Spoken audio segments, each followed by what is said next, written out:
জল্পনা চলছিলই। আজ বিজেপির 207 জন জয়ী প্রার্থীর সঙ্গে বৈঠকের পর কেন্দ্রীয় স্বরাষ্ট্রমন্ত্রী অমিত শাহ তিনি স্পষ্ট করে দিলেন, বিজেপির প্রথম সরকারের মুখ্যমন্ত্রী হিসেবে আগামীকাল শপথ নিতে চলেছেন শুভেন্দু অধিকারী এবং দলের মধ্যে একেবারে সর্বসম্মতভাবে শুধুমাত্র তার নামই কিন্তু প্রস্তাব করা হয়েছিল, কোনো দ্বিতীয় প্রস্তাব কিন্তু আসেনি। আর নিঃসন্দেহে আগামীকাল শপথ গ্রহণের পর নতুন সরকারের কাছে, মুখ্যমন্ত্রীর কাছে বেশ কিছু চ্যালেঞ্জ থাকবে এবং আজকেও তিনি তার নাম যখন ঘোষণা করা হলো, তার প্রথম বক্তব্যের মধ্যে দিয়ে রাজ্যবাসীর উদ্দেশ্যে ঠিক কি বার্তা দিলেন সেই সমস্ত কিছু নিয়ে আমরা একটু আলোচনা করে নেব। আমার সঙ্গে রয়েছেন দ্য ওয়ালের সাংবাদিক সম্রাট সেনগুপ্ত।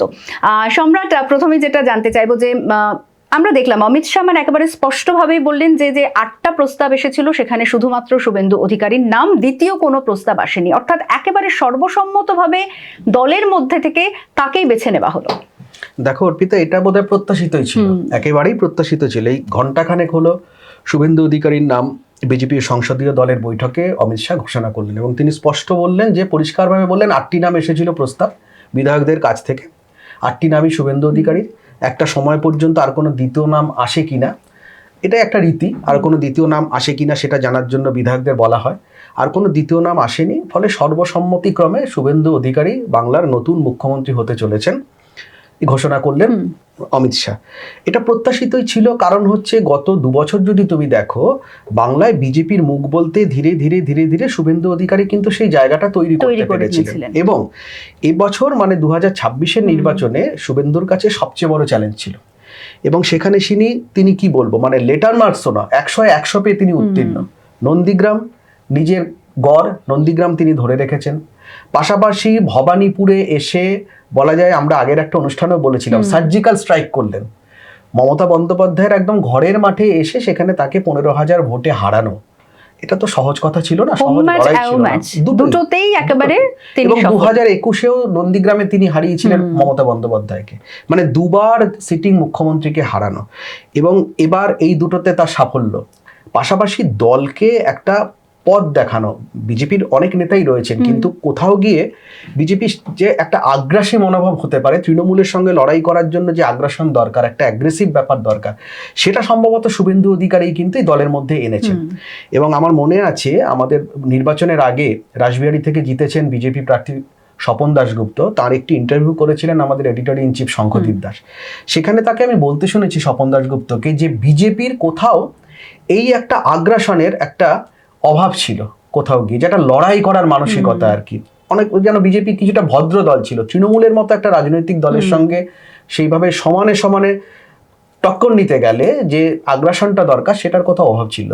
সেটা শুভেন্দু অধিকারী কিন্তু এনেছেন। এবং নিরন্তর দেখো, শুভেন্দু অধিকারী একদম আপাদমস্তক রাজনীতির লোক, শুরু থেকেই তিনি রাজনীতি তার 24/7 তিনি রাজনীতিবিদ, রাজনীতি নিয়েই তিনি থাকেন।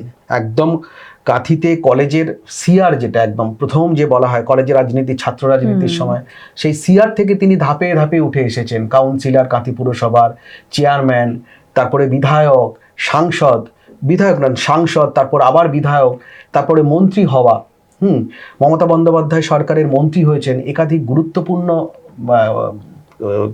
দায়িত্ব সামলেছেন, মন্ত্রিত্ব সামলেছেন, দপ্তরের দায়িত্ব সামলেছেন, তার একটা প্রশাসনিক অভিজ্ঞতাও রয়েছে। এই প্রশাসনিক অভিজ্ঞতা তো সে অর্থে বিজেপির আর কোনো নেতার মধ্যে নেই যারা নির্বাচিত হয়েছেন বা কিছু। ফলে এক কথা এটাও বলা যায় যে রাজনৈতিক ক্যারিয়ার গ্রাফ সেটাও একেবারে বর্ণময়, একদম বর্ণময়। এবং পাশাপাশি সেই লড়াই করে উঠে আসা শূন্য থেকে একটা পথ দেখানো, তার সেই অভিজ্ঞতা, গোটা বাংলায় তার তৃণমূল কংগ্রেস করার সময় থেকেই বলো, গোটা বাংলায় তার একটা পরিচিতি। তৃণমূল কংগ্রেসে একটা সময় মমতা বন্দ্যোপাধ্যায়ের পরে সবচেয়ে জনপ্রিয় নেতা তো শুভেন্দু অধিকারী ছিলেন, উত্তরবঙ্গ, দক্ষিণবঙ্গ যেখানেই হোক প্রচার হোক। এবং দলও তাকে তখন, শুভেন্দু অধিকারীকে তৃণমূল কংগ্রেসও বেশ কিছু জেলার পর্যবেক্ষক করেছিল, গুরুত্বপূর্ণ মন্ত্রী করেছিল। সে অর্থে সেইগুলো তিনি কোথাও গিয়ে সেগুলো তার তিনি প্রমাণ করতে পেরেছিলেন যে তিনি সেটার যোগ্য। সেই জায়গা থেকে তারপর তার উঠে আসা এবং প্রশাসনিক দক্ষতাটাও একটা বড়, রাজ্যের মুখ্যমন্ত্রী হিসেবে তার প্রশাসনিক যে নতুন যিনি আসবেন, তার একটা প্রশাসনিক দক্ষতা, একটা সরকার চালাবার যে তার পিছনে যে একটা চাবিকাঠি থাকে বা যেরকম ধরনের পদ্ধতি থাকে, সেগুলো জানা বোঝা, সেক্ষেত্রে শুভেন্দু অনেকের থেকে এগিয়ে ছিলেন। আর আরো একটি বিষয় বলার, যে বিজেপিতে আসার পরও তো তার একটা নতুন পথ চলা খুব একটা সহজ ছিল না। সেখানে বিজেপির মধ্যে নানান রকম হয়তো ফ্র্যাকশন, যারা ছিলেন তাদের সঙ্গে লড়াই, এবং বিজেপিতে তাকে প্রতিষ্ঠা করা, নতুন একটা দলের নতুন একটা কালচারের সঙ্গে মানানসই করা, কোথাও যেন সবকিছুতেই শুভেন্দু অধিকারী কিন্তু সাফল্যের একদম চূড়ায় পৌঁছেছেন। সবকটা ধাপে ধাপে সেই লড়াই, অদম্য একটা তার জেদ, মানে এবং পিছনে ফিরে তাকাতে না হয়নি না একদমই তার জেদ এবং লড়াই, তার সঙ্গে তার ব্যক্তিগত একটা ক্যারিশমা, দলের মধ্যে তৈরি করা কঠোর পরিশ্রম করে তিনি এই জায়গাটা অর্জন করেছেন। এবং আমার মনে হয় তার ফলে হচ্ছে যে এরপর বিজেপির কাছে আর কোনো সেকেন্ড অপশন ছিল না। বিজেপির কাছে আর কোনো সেকেন্ড অপশন ছিল না তার এই সাফল্যের পর। যখন তিনি ভবানীপুরও জিতলেন সেদিন 4 তারিখে রেজাল্টের সময় আমরা যা দেখলাম, নন্দীগ্রামের পুরা তিনি যখন, নন্দীগ্রাম হয়তো প্রত্যাশিতই ছিল তিনি জিতবেন, কিন্তু তারপর যখন ভবানীপুরে এসে ঘরের মাঠে মমতা বন্দ্যোপাধ্যায়কে আবারও হারালেন, তারপর আমার মনে হয় না আর কোনো দ্বিতীয় অপশন ছিল। এবং সেটাই আজ হলো। বিধায়কদের মধ্যেও হচ্ছে তিনি আরও একটি কথা বলার, বিধায়ক মানে গত 5 বছর বিরোধী দলনেতা হিসেবেও তিনি অত্যন্ত সফল। লড়াইকে তিনি বিধানসভার ভেতরেও যেভাবে ছড়িয়ে দিয়েছেন, বিধানসভায় তার একটা টিম তৈরি হয়ে গেছে, তাদের একটা আনুগত্য রয়েছে শুভেন্দুর প্রতি, এবং তারা প্রত্যেকেই প্রায় এবার জিতে এসেছেন। সেক্ষেত্রে তার সরকার চালানোর ক্ষেত্রেও ওই বিধায়কদের মধ্য থেকেই অনেক নাম উঠে আসবে, তারা মন্ত্রী হিসেবে থাকবেন, তাদের মধ্যেও একটা মানে সর্বসম্মতি একটা লিডার, শুভেন্দু অধিকারী লিডার, তাদের সেই গ্রহণযোগ্যতা রয়েছে তাদের মধ্যে। এবং সেই জায়গা থেকে মনে হয় শুভেন্দু অধিকারীর নাম ছাড়া নতুন কোনো নাম উঠে আসার কোনো অবকাশও ছিল না, কোনো সেকেন্ড অপশন ছিল না। বিজেপিতে একটা আলোচনা হয় যে বিজেপি বিভিন্ন রাজ্যের মুখ্যমন্ত্রীদের দেখলে যে হঠাৎ কাকে এনে বসাবেন হয়তো আগে থেকে অনুমান করা যায় না। একটা অনুমান হয়তো করা হলো যে কাউকে নাম তাকে সামনে রেখে লড়লো, তার নাম ঘোষণা না করলেও তিনিও জিতলেন বা কিছু, কিন্তু তারপরে দেখা যায় এমন একজন নাম কাউকে এনে মুখ্যমন্ত্রী হিসেবে বসিয়ে দেওয়া হয়েছে। বিজেপিতে এটা থাকে যাকে অন্যরা কিছু ভাবতেও পারেনি, হয়তো কোনো জনপ্রিয় মুখ নয়, জনপ্রিয় রাজনীতির মুখ নয়, কিন্তু তাকে এনে করা। কিন্তু বাংলার ক্ষেত্রে আমার মনে হয় না সেই সম্ভাবনা আর ছিল। আলোচনা হয়েছে, জল্পনা হয়েছে, কিন্তু সম্ভাবনা আর শুভেন্দু যেভাবে নিজেকে প্রমাণ করেছেন, এবং এই 2টি সিট আসন জেতার পর, এবং তার বাকি যা ক্যাটেগরিক্যালি 1, 2, 3, 4 করে তার দক্ষতা বা সরকার চালাবার ক্ষেত্রে তার সর্বজন একটা, তুমি যেটা বললে সবার কাছে একটা গ্রহণযোগ্যতা, তারপর আর দ্বিতীয় অপশন ছিল কোনো বিকল্প থাকে না। এবং আরেকটা কথা মনে হয় বলতে হয় সম্রাট, যে আমরা মানে এর পরেও যখন সাধারণ মানুষের সঙ্গে কথা বলেছি, তাদের কাছেও কিন্তু যখন জিজ্ঞাসা করা হয়েছে যে কাকে দেখতে চান, সেখানেও কিন্তু শুভেন্দু অধিকারীর নামটা বারবার করে উঠে এসেছে। একদমই, কোথাও এই নির্বাচন মমতা বন্দ্যোপাধ্যায়ের সঙ্গে যেমন লড়াই ছিল নরেন্দ্র মোদী বা অমিত শাহ বা তৃণমূল বিজেপি দলের, কিন্তু এখানে বাংলার ক্ষেত্রে কিন্তু মমতা অথবা শুভেন্দু, এই 2টি জায়গা কিন্তু একদম পরিষ্কার হয়ে গেছিল। এবং নির্বাচনের আগেও বলো বা তারপরেও বলো, তুমি যখন বললে যে শুভেন্দু অধিকারীকে বাংলার পরবর্তী মুখ্যমন্ত্রী হিসেবে মমতা বন্দ্যোপাধ্যায় না হলে বিজেপি এন্ড থেকে কার নাম উঠে আসবে, সেখানে কিন্তু সাধারণ মানুষের মধ্যেও একটা এই মানসিকতাই তৈরি হয়ে গেছিল যে শুভেন্দু অধিকারীকেই তারা মুখ্যমন্ত্রী হিসেবে দেখতে চান কোথাও। ফলে হচ্ছে যে বাংলাতেও, বাংলার রাজনীতিতে তার গ্রহণযোগ্যতা নিয়ে তো প্রশ্ন নেই। বিরোধী রাজনীতি করেছেন, একসময় তৃণমূলের রাজনীতি করেছেন, সেখানে মুখ্যমন্ত্রী হিসেবেও বহু মানুষ চেয়েছেন যে শুভেন্দু অধিকারী বিজেপির তরফ থেকে মুখ্যমন্ত্রী হলে শুভেন্দুর গ্রহণযোগ্যতাই সবচেয়ে বেশি ছিল। সম্রাট, প্রাসঙ্গিকভাবে আরেকটা প্রশ্ন উঠে আসেই, আমরা দেখেছি প্রধানমন্ত্রী নরেন্দ্র মোদী হোক বা অমিত শাহ প্রচন্ড বহুমত এই কথাটা বলেছিলেন, এবং সত্যি নিরঙ্কুশ সংখ্যাগরিষ্ঠতা নিয়ে এসেছে। এবং আজও আমরা শুনলাম অমিত শাহ যেখানে বলেছেন যে বাংলার মানুষের এই বিশ্বাস পূরণ করতে বদ্ধপরিকর বিজেপি। সরকার গঠনের পর আগামীকাল শুভেন্দু অধিকারী মুখ্যমন্ত্রী হিসেবে যখন শপথ নেবেন, নিঃসন্দেহে বেশ কিছু চ্যালেঞ্জ তো তাহলে তার কাছে থাকবে, কারণ মানুষের এই বিরাট প্রত্যাশা। দেখো, প্রত্যাশা পূরণ তো নিশ্চয়ই মানুষের আকাশচুম্বী প্রত্যাশা বলা যায়। এবং সবচেয়ে বড় কথা, বিজেপি যখন ক্যাম্পেইনে গেছে তখন থেকে বারবারই বলেছে যে ভয় আউট ভরসা ইন। বাংলার মানুষ কোথাও যেন তাদের মধ্যে একটা ভয়, ভীতি, একটা আতঙ্কের পরিবেশ কাজ করছিল। বিজেপির ক্যাম্পেইনিংয়ে এটা বারবার করে উঠে এসেছে, তারা ভয়মুক্ত একটা বাংলা গড়তে চান, যেখানে আইনের শাসন প্রতিষ্ঠা করা হবে।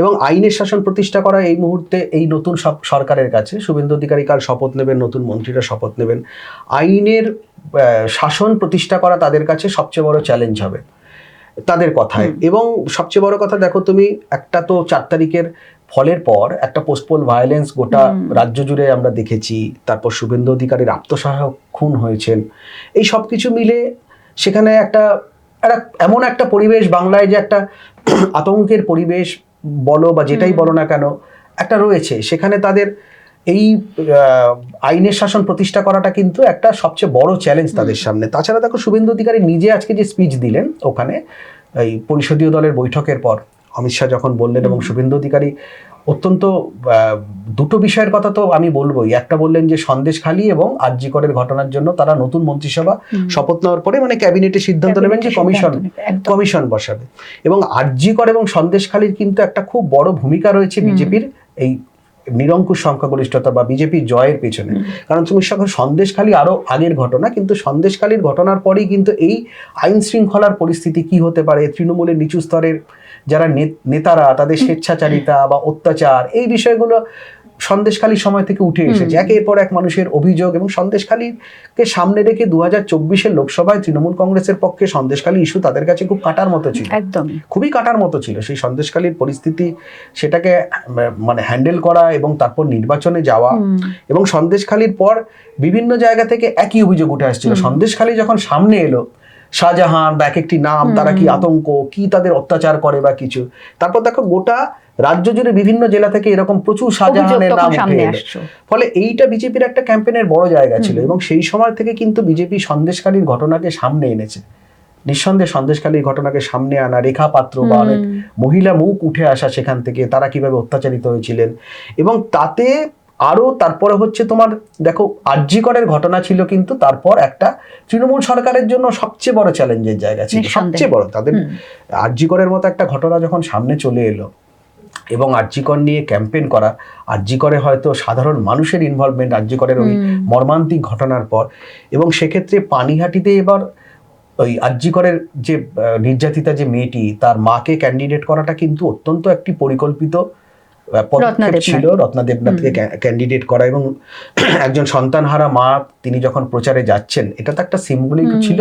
শুধুমাত্র একটি কেন্দ্রে যে রত্না দেবনাথ প্রার্থী তা নয়, বিজেপি এটা এই একজন মায়ের হাহাকার, তার কান্না প্রতি সবসময় যে যখন ক্যাম্পেইনে যাচ্ছেন, এটাও বোধহয় কোথাও একটা কাজ করেছে। এবং আরজি কর নিয়ে আরজি করের তদন্ত কোন জায়গায় দাঁড়িয়ে রয়েছে, সিবিআই দিয়েছিল, হয়তো রাজ্য সরকার যেটা রাজ্যের দিক থেকে যে তদন্ত সিআইডি যা করেছে এবং তারপর সিবিআই এর তদন্তের ফলে সেই একজনের নাম উঠে এসেছে, কিন্তু কোথাও গিয়ে একটা সাধারণ মানুষের মধ্যেও রয়েছে আরো অনেক মানুষ জড়িত ছিল কিনা বা কিছু, সেটা দেখো তদন্ত সাপেক্ষে এর পরবর্তী সময় কি করবে। কিন্তু কমিশন গঠনটা নিঃসন্দেহে সেই যে ইস্যুগুলো সেইগুলোকে জিইয়ে রাখা এবং সেগুলোকে বাংলার মানুষের সামনে একটা প্রতিশ্রুতি দেওয়া, যদি আরো কিছু ধামাচাপা থেকে থাকে সেটাকে তুলে আনার প্রচেষ্টা। ফলে এই আরজি কর নিয়ে এবং হচ্ছে তোমার সন্দেশখালী নিয়ে কমিশন গঠনের যে সিদ্ধান্ত হবে, এবং শুভেন্দু অধিকারী যেটা বললেন সেটা নিঃসন্দেহে খুব সিগনিফিকেন্ট। আমি আরেকটা বিষয় বলবো, যেটা শুভেন্দু অধিকারী বারবার বলছিলেন যে আমি নই, আমি মুখ্যমন্ত্রী হিসেবে ঘোষণা আমার নাম করা হচ্ছে, কিন্তু আমি নই, আমরা, বারবার সকলকে নিয়ে চলার কথা, আমি নই। এটা দেখো কোথাও হয়তো এরকম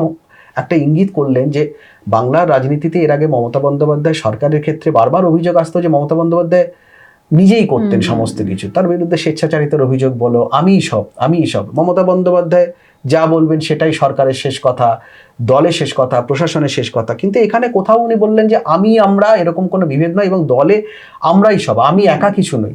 অর্থাৎ সেই বাসুদৈবা কুটুম্বকম, মানে সেইটাকেই আবারও স্পষ্ট করে তুলে ধরা, স্পষ্ট করলেন। এর বাইরে দেখো আরো কতগুলো বড় চ্যালেঞ্জ আছে। শুভেন্দু অধিকারী এরপর নিশ্চয়ই আরো বলবেন। প্রাথমিকভাবে যেটা বললেন যে সরকারি টাকা 9/6 একটা বড় অভিযোগ ছিল তৃণমূল সরকারের বিরুদ্ধে, সেই ফাইলগুলো ওপেন করবেন আগেও বলেছেন, কিন্তু আজকে মুখ্যমন্ত্রী হিসেবে তার নাম ঘোষণা হওয়ার পরে এগুলো বলাটা অত্যন্ত তাৎপর্যপূর্ণ। সরকারি টাকা 9/6 ঘোষণা হয়ে যারা করেছেন বা সেরকম যদি হয় সেই ফাইল রিওপেন করা হবে, তাদের বিরুদ্ধে ব্যবস্থা নেওয়া হবে। এছাড়া যেগুলো বলার দেখো 10টি সংকল্পপত্র ঘোষণা করেছিল সেইগুলো, তার মানে সেখানে গিয়ে কোথাও মহিলাদের জন্য ভাতা বলো বা যেটাই বলো আরো বেশি সেটা, বা ভয়মুক্ত একটা পরিবেশ গঠন করা, এইগুলো তো বিজেপির যেহেতু ম্যানিফেস্টোতেও ছিল, এগুলোকে তো ফুলফিল করা তার প্রথম সরকারের কাজ। কিন্তু সন্দেশখালী এবং আরজি করের ঘটনা নিয়ে কিন্তু আমাদের অত্যন্ত সাধারণ মানুষেরও কৌতূহল থাকবে যে এই কমিশন গঠন এবং তারপর সেটা কোন দিকে যায়, তারা কি করতে চায়। তবে প্রথমত যেটা যে ভয়মুক্ত একটা পরিবেশ তৈরি করা, যেটা তাদের কিন্তু প্রতিশ্রুতি ছিল, সেটা পালন করা কিন্তু তাদের কাছে সবচেয়ে বড় চ্যালেঞ্জের কাজ। কারণ মানুষ কিন্তু অপেক্ষা করে রয়েছে, মানুষের কাছে আকাশচুম্বী প্রত্যাশা। শুধু তাই নয়, তার পাশাপাশি বেকারি, চাকরি, ঘরে ঘরে চাকরির যে প্রতিশ্রুতি দেওয়া হয়েছে সেইগুলো কিন্তু খুব সহজ তো হবে না। কারণ রাজ্যের দেখো রাজস্ব সেই অর্থে নেই, ঘাটতি রয়েছে, বিপুল পরিমাণ বকেয়া রয়েছে, এখন হয়তো কেন্দ্রীয় এইডগুলো আসতে শুরু করবে, কিন্তু রাজ্যের ভাড়ারের অবস্থা খুব একটা ভালো নয় সবকিছু মিলে। ফলে রাজ্যের মানুষের একটা বিপুল চাহিদা, সেরকম অবস্থায় শুভেন্দু অধিকারী কাল শপথ নিচ্ছেন, দায়িত্ব নিচ্ছেন।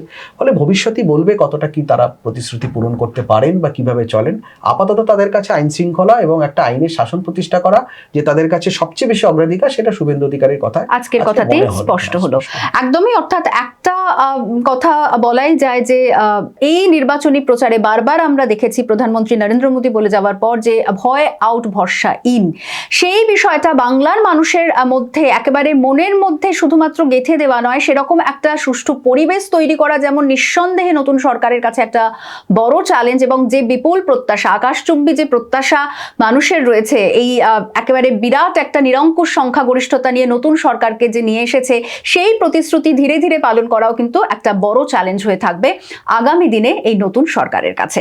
আমরা মোটের উপর আজকে এই পরিষদীয় দলের বৈঠকের পর যখন শুভেন্দু অধিকারীর নাম একেবারে সর্বসম্মতিভাবে অমিত শাহ তিনি যখন বললেন যে এই একটা নামে কিন্তু প্রস্তাবে এসেছিল, এবং তিনি যখন ঘোষণা করলেন তারপর সবাই তাকিয়েছিল ঠিক প্রাথমিকভাবে কি বার্তা দেন শুভেন্দু অধিকারী, এবং তার একটা নির্যাস নিয়ে আমরা আলোচনা করার চেষ্টা করলাম। এরকমই সমস্ত রকম খবরের জন্য অবশ্যই নজর রাখুন দ্য ওয়ালে, তার কারণ খবর এখন এখানে।